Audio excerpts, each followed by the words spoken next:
Hi, my name is Gibson, and I'm the co-owner and creator of the Personal Development School. This is your daily breakthrough video, and in this video, I want to talk to you about what your ex is feeling during no contact.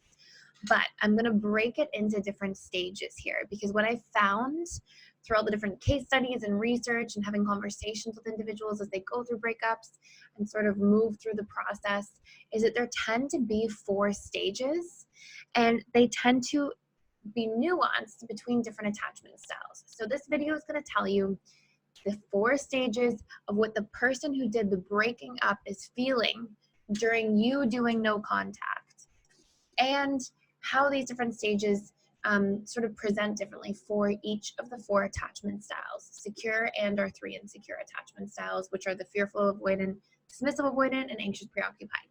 So I'm going to dive right into it. Before I do, really quick, we are doing a lot at basically anything we can to support our community during this time. I know that there's a lot going on and it's a tough time and people are staying home. This is a really beautiful opportunity to work on yourself. And I'll say this every single time because I want this message to sort of get to everybody. You want to do whatever you can, whether it's like working on yourself or whatever you've been wanting to do for a long time, so that during this challenging period, you can look back and have taken something away from the experience itself. So if it's like cleaning out all of your closets in your home, if it's like whatever it is, the things that you've been wanting to do for a long time, since you're stuck at home, it's a really great time to do this. And one of the best things you can really truly do is work on yourself during this process. So we are offering scholarships to people. We have a with you coupon below, which is posted in the description, just if you click at the bottom of the video, and a link for how to use it. It's 25% off. But if anybody's going through a financial challenge, reach out. We are helping people, and we are giving scholarships during this time as well. So if it's a time that you want to work on yourself, your healing, manage your stress, anxiety, we are here to support you however we can. So I'm going to dive into the content. Okay, so number 1, when we talk about no contact, we're specifically in this video referring to the person that did the breaking up. So you're the person and you're wondering what the person that broke up with you is feeling during the stages of no contact, okay? So we talked in a previous video about how each attachment style presents differently during this time, and it's because each attachment style processes their feelings around breakups at different paces because of their different coping mechanisms that they have. So what we know roughly, and you know, the last video I can tell sort of got a lot of traffic in a short period of time, so I am going to do a series about this, especially based on the comments and a lot of people asking me to do it. So what's essentially happening is that the dismissive avoidant tends to try to repress their feelings, and they're very good at it for the first 6 weeks to up to 3 or 4 months after a relationship. And usually that's when they start sort of feeling things more. So if you do no contact with them for like 2 weeks or a month, the 30 days, it's not going to have that big of an impact because they're still not really feeling too much.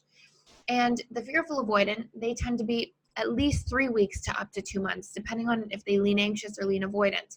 So this is a really important thing as well. Like, you might be missing the boat with them also. And anxious and secures both tend to feel their feelings all at once. Anxious, we could say, feel their feelings like literally all at once, like just feel extreme pain after a breakup usually. And it's because they're not just experiencing their pain from now, but those sort of triggered attachment traumas from childhood are also surfacing from the subconscious mind. Whereas the secure, they tend to feel their feelings at once because they're not really repressing to the same degree, but because they tend to have healthy habits and coping mechanisms and balance in their life, breakups don't sting the same way that they do for insecure attachment styles, based on the time frame, of course. So what I want to take you through is, how each of these styles is going to respond to the breakup and what the different stages are for each of the styles. So first and foremost, I find that fearful avoidance and dismissive avoidance tend to keep the 4 main stages, and they tend to have the same ones. And then anxious and secure tend to have the same 4 stages, but they experience them at different levels, if this makes sense. And I'll explain what this means. So for example, fearful avoidance and dismissive avoidance both tend to first go through the stage during no contact of repression or avoidance. So if you're not reaching out to them, you're not contacting them, they're kind of trying to repress and avoid and ignore their feelings in the first place. So they're not really generally thinking about it. And the reality of the situation is the person who did the breaking up, they're not usually feeling the same degree of rejection as the person who got broken up with yet. So repression and avoidance is stage 1. Eventually, based on those time frames, the 6 or so weeks up to 4 months, 3 or 4 months for the DAs, and the 3 weeks up to 2 months for the fearful avoidance, the FAs, then they start feeling some of the wondering or curiosity around these stages. Now, for fearful avoidance, they tend to experience a curiosity as more than just curiosity or wondering. They tend to experience their more anxious side around this time. So it can feel like more like intense curiosity, almost like a longing that starts taking place with this stage. So stage 2.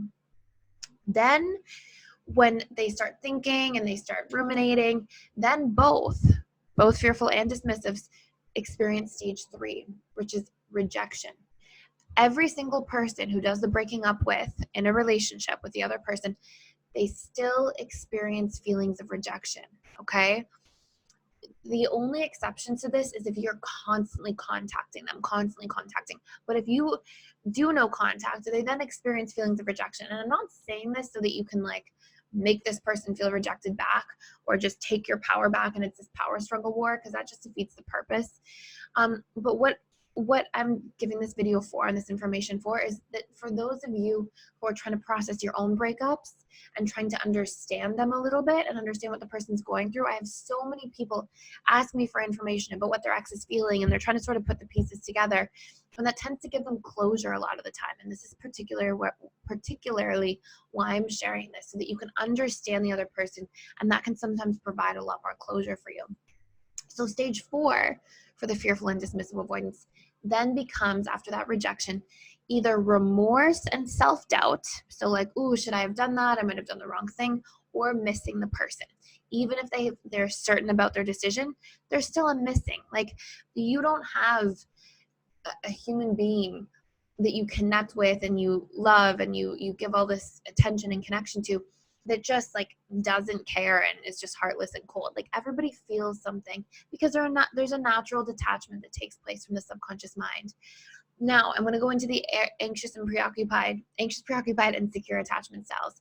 I also want to note, in April, we're releasing courses on how to heal from a breakup and ways to do clearing at the subconscious level and really transcend some of your wounds. So stay tuned for that as well. Now, the anxious, preoccupied, and secure, they also experience 4 stages, but it's a little bit different. And it usually goes like this. Stage 1 is pain. They both feel the pain right away. Neither are repressing their feelings, but the difference between the anxious and the secure is that the anxious is also bringing up unresolved traumas and triggers and wounds that are stored subconsciously. So abandonment wounds, fear of abandonment, and they may not have been abandoned in childhood, but they might have had a lot of connection, but then their caregivers were really inconsistent. So through repetition, they were constantly getting these minute feelings of abandonment programmed into the subconscious, which over time creates a really, large filing cabinet in the subconscious of this stored emotion. So pain, they both feel it right away.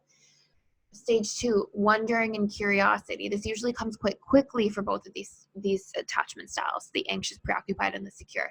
Stage 3, rejection. Everybody experiences feelings of rejection, especially when there's no contact. And 4, missing.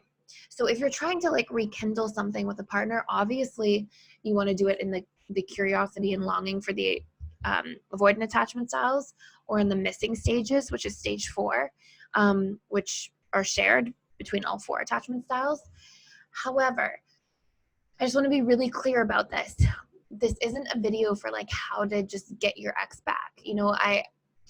I understand that for some people, when they have new information about attachment theory and attachment styles, and they understand and they start growing and learning and seeing what they can do differently, I think it's great to try to give something another shot if you really feel empowered and trust yourself and recognize that maybe you had a lot of faults in the relationship and you had a lot of patterns.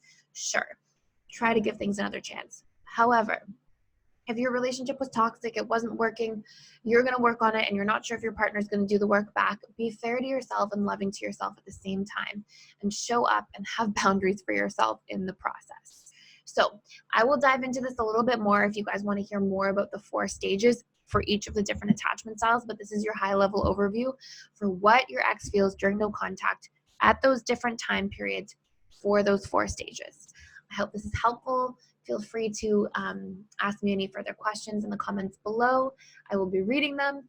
Thank you so much for watching, and please like, share, and subscribe to this channel, and I will see you in the next video.